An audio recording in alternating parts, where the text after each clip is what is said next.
కేంద్ర రాష్ట్ర ప్రభుత్వాలు కార్మికులను శ్రమ దోపిడీ చేస్తున్నాయని కార్మిక సంఘాలు మండిపడ్డాయి. దేశవ్యాప్తంగా అన్ని కార్మిక సంఘాల ఆధ్వర్యంలో నిర్వహిస్తున్న సార్వత్రిక సమ్మెలో భాగంగా వరంగల్ రైల్వే స్టేషన్ నుంచి పోచం మైదాన్ జంక్షన్ వరకు ఏఐటియుసి, సిఐటియు ఆధ్వర్యంలో కేంద్ర రాష్ట్ర ప్రభుత్వాలకు వ్యతిరేకంగా ర్యాలీ నిర్వహించారు.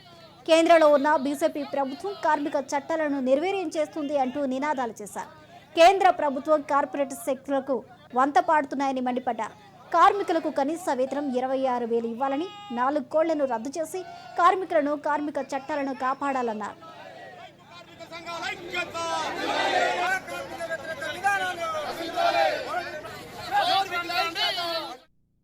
రైతు వ్యవసాయ కార్మిక వ్యతిరేక విధానాల పైన దేశవ్యాప్తంగా సమ్మె, గ్రామీణ బంద్కు పిలుపునివ్వటం జరిగింది. ఈ పిలుపులో వేలాది మంది, లక్షలాది మంది రైతులు, కార్మిక వర్గం పెద్ద ఎత్తున రోడ్ల మీదకి వచ్చి నిరసన తెలియజేస్తూ ఉన్నారు.